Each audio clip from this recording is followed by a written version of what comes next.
أعوذ بالله من الشيطان الرجيم بسم الله الرحمن الرحيم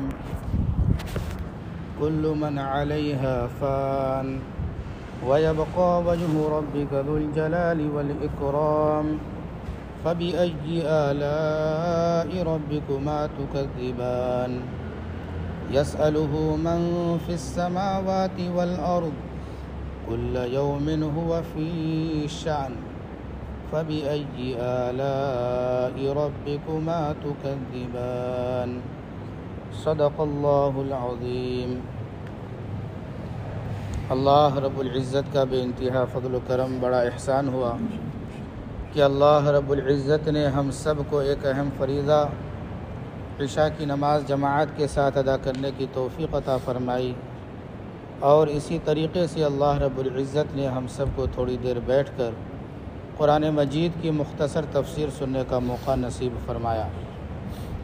جن آیتوں کی تلاوت کی گئی ہے یہ سورۃ الرحمن کی آیتیں ہیں، اور سورۃ الرحمن کے اندر 3 رکوع ہیں، اور یہاں سے سورۃ الرحمن کا دوسرا رکوع شروع ہو رہا ہے۔ گزشتہ یہ مضمون بیان کیا گیا تھا کہ اللہ رب العزت نے انسان کو بجتی ہوئی کھنکھناتی مٹی سے پیدا کیا، اور جنات کو آگ کے لو سے پیدا کیا، اور وہی رب ہے دونوں مشرقوں کا دونوں مغربوں کا، اور اللہ وہی ہے جس نے 2 دریاؤں کو ملا دیا جو آپس میں ملے ہوئے ہیں۔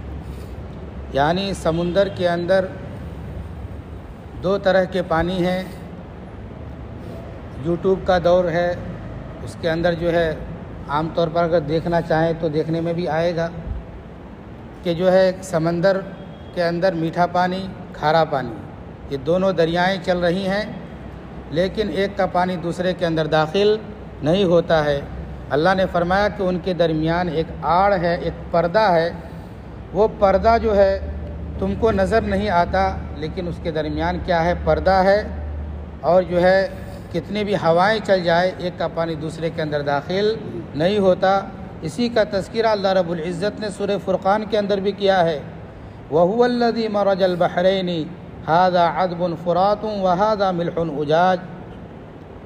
وہ اللہ وہ ذات ہے جس نے جو ہے 2 سمندروں کو ملا دیا کہ ایک جو ہے هَذَا عَذْبٌ فرات، یہ میٹھا اور شیریں پانی ہے، وَهَذَا مِلْحٌ أُجَاجٌ، اور یہ جو ہے شور اور کڑوا تلخ پانی ہے۔ وَجَعَلَ بَيْنَهُمَا بَرْزَخًا، اور اس نے ان کے درمیان میں ایک آڑ رکھ دیا ہے، وَحِجْرًا مَحْجُورًا، ایسا آڑ اللہ نے رکھ دیا ہے کہ وہ ٹوٹ نہ سکے، یعنی زبردست مضبوط آڑ اللہ رب العزت نے جو ہے 2 پانی کے درمیان رکھ دیا ہے۔ دیکھنے میں نظر آئیں گے کہ دونوں پانی ملے ہوئے ہیں، میٹھا پانی اور کھارا پانی، لیکن حقیقت کے اعتبار سے اللہ رب العزت نے ان کے درمیان آڑ رکھ دیا ہے۔ یہ بھی اللہ کی کیا ہے؟ قدرت کی نشانیوں میں سے بہت بڑی نشانی ہے۔ اور اسی طریقے سے فرمایا کہ سمندر کے اندر سے جو ہے موتی نکلتے ہیں، ہیرے جواہرات نکلتے ہیں، مرجان نکلتے ہیں، اور جن کو مل جاتا ہے وہ بڑے مالدار ہوتے ہیں، اور جو ہے وہ خوش نصیب ہوتے ہیں، اور جو ہے گویا کہ اس کو اللہ کا کیا مل گیا ہے؟ بہت بڑا عطیہ مل گیا۔ اور اسی طریقے سے سمندر کے اندر کشتیاں چلتی ہیں، اور اللہ رب العزت جو ہے اس کشتی کو جو ہے پانی کے اندر جو ہے صحیح سالم رکھتا ہے، محفوظ رکھتا ہے۔ سمندر کے اندر ہوائیں چلتی ہیں، طوفانیں چلتی ہیں، پھر بھی کیا کرتا ہے؟ کشتی کے اللہ رب العزت حفاظت فرماتے ہیں۔ ہم 1 روپے کا سکہ یا اور کوئی چیز رکھ دیں تو فوراً کیا ہو جاتا ہے؟ ڈوب جاتا ہے۔ اتنا وزنی کشتی، اتنا وزنی بوٹ، اور اس کے اوپر بے شمار ٹنوں ٹن مچھلیاں، اتنا وزنی، اللہ رب العزت جو ہے باریک پانی کے اوپر اس کو کیا کر دیا؟ کھڑا کر رکھ دیا۔ تو یہ بھی اللہ کی کیا ہے؟ قدرت کی نشانیوں میں سے بہت بڑی نشانی ہے۔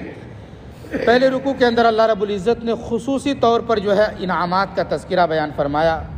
اس کے بعد جو ہے دوسرے رکوع کو جو شروع کر رہے ہیں، پہلی ہی آیت کے اندر اس بات کا اظہار کیا جا رہا ہے کہ یہ سارے انعامات ایک دن ختم ہونے والے ہیں۔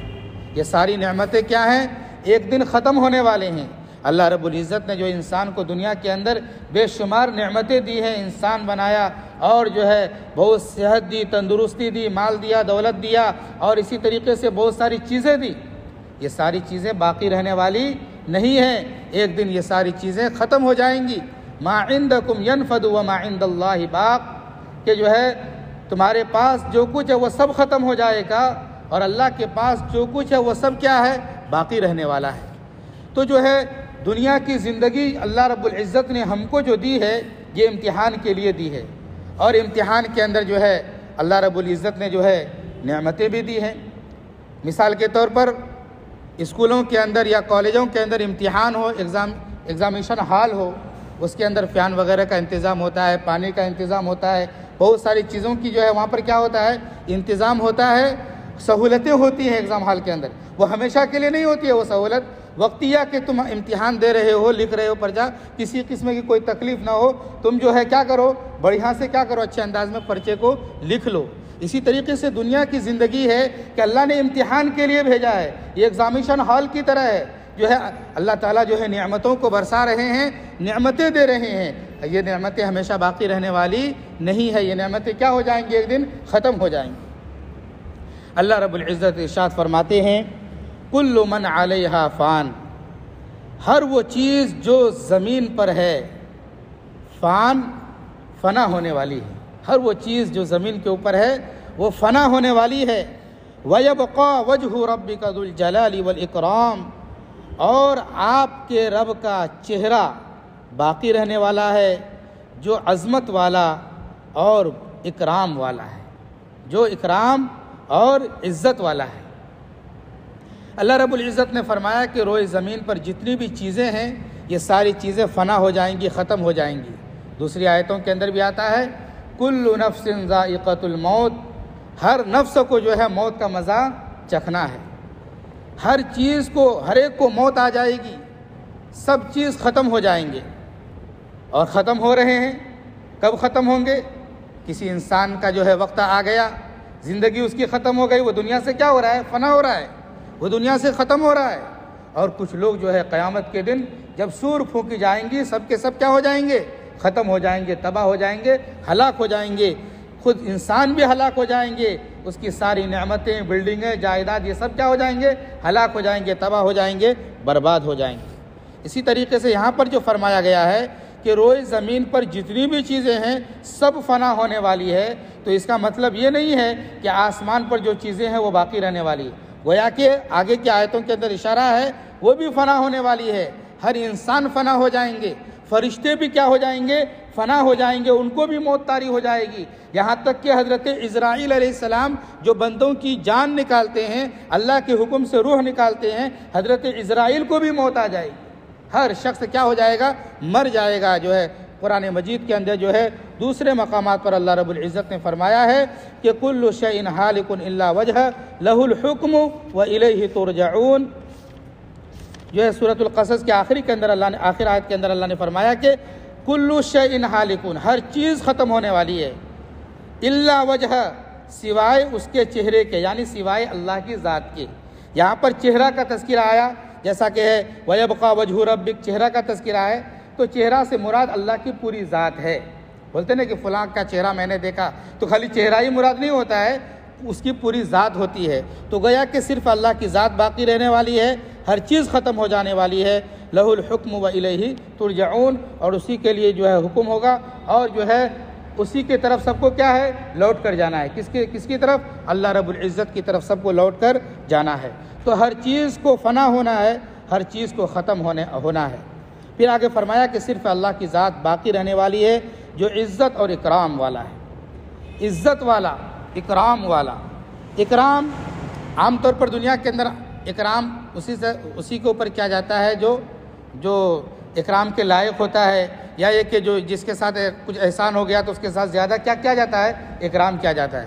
اللہ کی ذات ایسی ہے کہ وہ ماننے والوں کا بھی خوب اکرام کرتا ہے، نہ ماننے والوں کا بھی کیا کرتا ہے؟ دنیا کے اندر اکرام کرتا ہے۔ یہ نعمتیں کیا ہے؟ ماننے والوں پر بھی برس رہی ہے، نہ ماننے والوں پر بھی کیا ہے؟ برس رہی ہے، لیکن آخرت کے اندر خصوصی اکرام صرف کیا ہوگا؟ ایمان والوں کے ساتھ ہوگا۔ پھر آگے اللہ رب العزت نے بیان فرمایا فَبِأَيِّ آلَاءِ رَبِّكُمَا تُكَذِّبَانِ کہ اے جن و انس تم اپنے رب کی کن کن نعمتوں کو جھٹلاؤ گے؟ تو اے اللہ ہم تیرے نعمتوں میں سے کسی بھی نعمت کو نہیں جھٹلاتے ہیں، کسی بھی نعمت کا انکار نہیں کرتے ہیں، تیری تعریف بیان کرتے ہیں، تیری نعمتیں ہیں، یقینی ہے ہم اس پر کیا رکھتے ہیں؟ ایمان رکھتے ہیں۔ یہاں پر جو فرمایا گیا کہ اے جن و انس تم اپنے رب کی کن کن نعمتوں کا انکار کرو گے، کن کن نعمتوں کو جھٹلاؤ گے، تو کل من علیہا فان ویبقى وجہ ربک ذو الجلال والاکرام، ان دونوں آیتوں کے اندر اللہ کی کیا نعمتیں ہیں جس کا تذکرہ کیا گیا ہے؟ تو فرمایا گیا کہ جو ہے اللہ رب العزت کا اکرام، اور اسی طریقے سے جو ہے اس چیز کا جو فرمایا گیا کہ جو ہے ہر چیز فنا ہونے والی ہے اور جو ہے اللہ کی ذات باقی رہنے والی ہے۔ تو گویا اس کے اندر اس بات کا اشارہ کر دیا گیا کہ اے جن و انس تم دنیا کے اندر ہو، ہمیشہ نہیں رہو گے، ایک دن ختم ہو جاؤ گے۔ تو گویا کہ ان کے ختم ہونے کا تذکرہ کہ تم دنیا سے ختم ہو جاؤ گے، دنیا سے چلے جاؤ گے، اور جو ہے آخرت کی زندگی آنے والی ہے، یہ دنیا ختم ہونے والی ہے، فنا ہونے والی ہے، اس بات کا اطلاع دے دینا انسان کو اور جنات کو، یہ بھی اللہ کی کیا ہے؟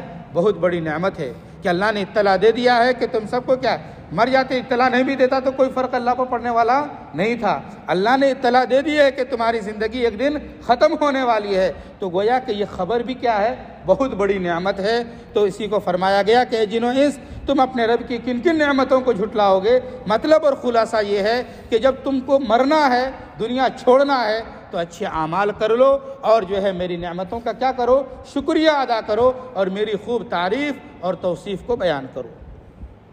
پھر آگے اللہ رب العزت نے بیان فرمایا یسألہ من فی السماوات والارض، آسمانوں میں اور زمین میں جتنی بھی چیزیں ہیں سب کے سب اللہ ہی سے سوال کرتی ہیں، اللہ ہی سے مانگتے ہیں۔ آسمان والوں کو کسی چیز کی ضرورت پڑ جائے، آسمان والے سے مراد فرشتے وغیرہ ہیں، کھانے پینے کی تو ضرورت اس کو نہیں ہے، اس کے علاوہ اگر کسی چیز کی ضرورت ان کو پڑ جائے، کوئی اہم کام پڑ جائے اس کو، تو وہ کس کو پکارتے ہیں؟ اللہ کو پکارتے ہیں، اللہ سے کیا کرتے ہیں؟ سوال کرتے ہیں۔ زمین کے اندر جو ہے انسان ہو، جنات ہو، جو ہے وہ کس کو پکارتے ہیں؟ اللہ کو پکارتے ہیں۔ کتنے پکارنے والے ہم دعاؤں کے اندر پکارتے ہیں کہ اللہ تو ہمارے گناہوں کو معاف فرما اور تو ہماری پریشانیوں کو دور فرما، تو ہمیں صحت عطا فرما، تو ہمیں اولاد عطا فرما، تو ہمارے کاروبار کے اندر ترقی عطا فرما۔ ہم کیا کرتے ہیں؟ اللہ سے مانگتے ہیں، کسی اور سے تو مانگتے نہیں ہیں۔ یہاں پر ایک سوال ہے کہ زمین اور آسمان کے اندر ہر چیز جو ہے اللہ سے سوال کرتی ہے، تو جو ہے دنیا کے اندر جو ہے ماننے والوں کا بھی طبقہ ہے، نہ ماننے والوں کا بھی طبقہ ہے۔ تو ماننے والوں کے بارے میں تو کوئی انکار نہیں ہے، وہ تو اللہ ہی سے کیا کرتے ہیں؟ سوال کرتے ہیں۔ نہ ماننے والوں کا طبقہ یہ ہے کہ وہ اوروں کو کیا کرتے ہیں؟ پکارتے ہیں۔ تو اس کا جواب یہ ہے کہ نہ ماننے والے اوروں کو پکارتے ہیں، لیکن کچھ وقت ایسا آتا ہے کہ اوروں کو چھوڑ کر صرف وہ اللہ کو پکارتے ہیں۔ اس کا جواب قرآن مجید ہی کے اندر دیا گیا ہے، سورہ لقمان کے اندر، کہ وَإِذَا غَشِيَهُمْ مَوْجٌ كَالظُّلَلِ دَعَوُا اللَّهَ مُخْلِصِينَ لَهُ الدِّينَ، جب جو ہے مشرکین سمندر کے اندر ہوتے تھے اور جو ہے طوفان صاحبانوں کی طرح ان پر حاوی ہو جاتا تھا، طوفان برپا ہو جاتا تھا، سخت جو ہے طوفان آ جاتا تھا، تو وہ یہ ایمان والے جو ہوتے تھے اگر ان کے ساتھ ایسا معاملہ ہو جائے تو وہ کس کو پکارتے تھے؟ اللہ کو پکارتے تھے، اور وہ اللہ پر کیا رکھنے والے؟ ایمان رکھنے والے ہیں۔ مشرکین لوگ جب سمندر کے اندر ہوتے تھے اور طوفان سے ہلاک ہونے کا ان کو اندیشہ ہوتا تھا، تو اس وقت اپنے سارے بتوں کو چھوڑ دیتے تھے، اخلاص کے ساتھ دعوا اللہ مخلصین لہ الدین، اخلاص کے ساتھ کس کو پکارتے تھے؟ اللہ کو پکارتے تھے کہ اللہ تو ہی بچا سکتا ہے۔ اگرچہ وہ یہ لفظ ادا نہ کرتے ہوں، چاہے مشرکین بھگوان کے الفاظ سے یاد کرتے ہوں، لیکن یہ بھگوان کا لفظ جو ہے خالص کس کی طرف جا رہا ہے؟ اشارہ اللہ کی طرف جا رہا ہے۔ تو یہ کافر اور مشرک لوگ بھی ایک وقت میں جو جب ساری مصیبتوں میں پھنس جاتے ہیں، کسی سے کچھ نہیں ہوتا ہے، تو آخر میں کیا کہتے ہیں؟ بھگوان تو ہی جو کرنا ہے کر دے، تو ہی کرنے والا ہے۔ اس کے بعد مکمل طور پر مصیبت دور ہو جاتی ہے، ٹل جاتی ہے، یا سمندر کی پریشانی سے بچ جاتی ہیں، پھر نکل آتے ہیں، تو پھر کیا کرتے ہیں؟ وہی حرکتیں، وہی کفر و شرک۔ فلما نجاہم الی البر اذا ہم یشرکون، کہ جب ان کو جو ہے نجات دے دی جاتی ہے تو جو ہے خشکی میں آ کر کیا کرتے ہیں؟ وہ شرک کرنے لگتے ہیں۔ تو فرمایا گیا کہ کافر لوگ بھی کیا ہے، ایک وقت میں کیا کرتے ہیں؟ خالص تو جو ہے اخلاص کے ساتھ کس کو پکارتے ہیں؟ اللہ کو پکارتے ہیں۔ تو فرمایا کیا کہ زمین اور آسمان کے اندر جتنی بھی چیزیں ہیں وہ سب کے سب جو ہے اللہ سے کیا کرتے ہیں؟ سوال کرتے ہیں، اللہ کو پکارتے ہیں۔ کل یوم ہوا فی شان، ہر دن وہ ایک نئی شان میں ہوتا ہے۔ ہر دن کیا ہے؟ وہ ایک نئی شان میں ہوتا ہے۔ کیا مطلب؟ کہ ہر دن اللہ رب العزت مصروف ہے۔ دن رات تو اللہ کے لیے نہیں ہے، وقت گویا کہ ہر وقت اللہ کیا ہے؟ مصروف ہے۔ بندہ کسی کو اللہ نوازتا ہے، کسی کو نہیں نوازتا ہے، کسی کو صحت دیتا ہے، کسی کو صحت نہیں دیتا ہے۔ اللہ جو ہے یہ کام کر رہا ہے۔ کوئی بندہ جو ہے اولاد مانگتا ہے، اللہ اس کو اولاد دے دیتا ہے، اور اللہ تعالیٰ جو ہے اپنی حکمت سے کسی کے اولاد کو چھین لیتا ہے۔ اور جو ہے انسان جو ہے طرح طرح کے سوال اللہ کے سامنے کرتا ہے، اللہ رب العزت جو ہے اس کا جو ہے سوال کو سنتے ہیں، اور حکمت کے انداز میں جو دینا ہوتا ہے دے دیتے ہیں، اور جو نہیں دینا ہوتا ہے وہ روک لیتے ہیں۔ تو اللہ رب العزت کیا ہے؟ مصروف ہے۔ ایسا نہیں ہے کہ انسان کو پیدا کر دیا، مخلوقات کو پیدا کر دیا اور یوں ہی راستے پر چھوڑ دیا، اس کی کوئی خبرگیری نہیں۔ اللہ رب العزت اپنے بندوں کی پوری خبرگیری کر رہا ہے۔ بندوں کو کیا چاہیے، اللہ اس کی ضرورتوں کو کیا کر رہا ہے؟ پوری کر رہا ہے۔ جو ہے عام طور پر جو ہے جو دنیا کے اندر عام طور پر چھوٹا موٹا بادشاہ ہوتا ہے، وہ عام طور پر رعایا کی کیا کرتا ہے؟ خبرگیری کرتا ہے۔ تو وہ تو بادشاہوں کا بادشاہ ہے، وہ تو شہنشاہ عالم ہے، یعنی سارے عالم کا کیا ہے؟ بادشاہ ہے۔ تو وہ سارے بندوں کی کیا کرتا ہے؟ خبرگیری رکھتا ہے۔ ایسا نہیں ہے کہ وہ جو ہے خبرگیری رکھنے میں تھک جاتا ہو، ایسا نہیں۔ وما مسنا من لغوب، خبرگیری کرنے میں اس کو تھکاوٹ لاحق نہیں ہوتی ہے۔ اور اسی طریقے سے فرمایا گیا کہ جو ہے لا تأخذہ سنۃ ولا نوم، کہ نہ اس کو نیند آتی ہے نہ اس کو اونگ آتی ہے، بلکہ ہر بندے کو ایک نظر میں اللہ دیکھ رہے ہیں، ہر مخلوق کی پکار کو ایک دم اللہ سن رہے ہیں۔ ایسا نہیں ہے کہ 1 گھنٹے کے بعد اس کی پکار سنی جائے گی، اس کو ابھی کیا کرو، تھوڑی دیر ہولڈ پہ رکھو، اس کے بعد اس کی نہیں، ایک دم اللہ تعالیٰ ہر ایک کی آواز کو سن رہے ہیں، ہر ایک کی تکلیف کو سن رہے ہیں، ہر ایک کی پریشانیوں کو کیا ہے؟ اللہ رب العزت سن رہے ہیں۔ اسی کو بیان فرمایا گیا کہ کل یوم ہوا فی شان، ہر دن جو ہے اس کی ایک نئی شان ہوتی ہے۔ پھر آگے بیان فرمایا گیا فَبِأَيِّ آلَاءِ رَبِّكُمَا تُكَذِّبَانِ، کہ اے جن و انس تم اپنے رب کی کن کن نعمتوں کا انکار کرو گے، کن کن نعمتوں کو جھٹلاؤ گے؟ تو اے رب ہم تیرے کسی بھی نعمت کو جھٹلاتے نہیں ہیں، کسی بھی نعمت کو نہیں جھٹلائیں گے۔ تو یہاں پر پھر یہ ایک سوال کہ یسألہ من فی السماوات والارض کل یوم ہوا فی شان کے اندر جو ہے کیا نعمت ہے؟ آگے بیان فرمایا گیا کہ اے جن و انس تم اپنے رب کی کن کن نعمتوں کو جھٹلاؤ گے، تو اس کے اندر جو ہے اس چیز کا اظہار کیا گیا ہے کہ جو ہے زمین کے اندر جتنی بھی چیزیں ہیں اس کا پیدا کرنے والا بھی میں ہی ہوں، وہ سب مجھ سے سوال کرتے ہیں، اور تم بھی جو ہے مجھ سے سوال کرتے ہو، اور اسی طریقے سے جو بھی سوالیں کرتے ہو اس سوالوں کے حساب سے جو ہے تمہاری ضروریات کو کیا کرتا ہوں؟ پوری کرتا ہوں۔ تو اللہ کی قدرت کا کیا ہو رہا ہے؟ اظہار ہو رہا ہے۔ اللہ جو ہے اللہ سے ہم نعمتیں مانگتے ہیں، اللہ نعمتوں کو دے رہا ہے، اس کے اندر انعامات کا کیا ہو گیا؟ تذکرہ ہو گیا۔ اسی لیے بیان فرمایا گیا ہے کہ فَبِأَيِّ آلَاءِ رَبِّكُمَا تُكَذِّبَانِ، کہ اے جن و انس تم اپنے رب کی کن کن نعمتوں کو جھٹلاؤ گے؟ تو ہمیں کہنا چاہیے کہ لا بِشَيْءٍ مِّن نِّعَمِكَ رَبَّنَا نُكَذِّبُ فَلَكَ الْحَمْدُ، ہمیں یہ کہنا کہ ہمارے پروردگار ہم تیری کسی بھی نعمت کو نہیں جھٹلاتے ہیں، ہم جو ہے صرف تیری تعریف بیان کرتے ہیں۔ بس یہیں تک، آگے کا انشاءاللہ آئندہ بیان کیا جائے گا۔ اللہ رب العزت سے دعا فرمائے کہ اللہ تعالی ہم تمام لوگوں کو جو ہے قرآن مجید سیکھنے، سکھانے، سمجھنے، سمجھانے اور قرآن کے طرز کے مطابق اللہ ہم سب کو اپنی زندگی گزارنے کی توفیق عطا فرمائے، اور اللہ تعالی ہم سب کو اس دنیا سے بے رغبتی پیدا فرمائے۔ جب تک زندگی ہے، روح باقی ہے، اللہ ہم سب کو اعمال صالحہ میں خوب جو ہے کثرت کرنے کی توفیق عطا فرمائے، اور جو ہے برے اعمال سے اللہ ہم سب کو بچنے کی توفیق عطا فرمائے۔ آمین وآخر دعوانا ان الحمد للہ رب العالمین۔ سبحان اللہ وبحمدہ، سبحانک اللہم وبحمدک، ونشہد ان لا الہ الا انت، ونستغفرک ونتوب الیک۔ سبحان ربک رب العزۃ عما یصفون، سلام علی المرسلین والحمد للہ۔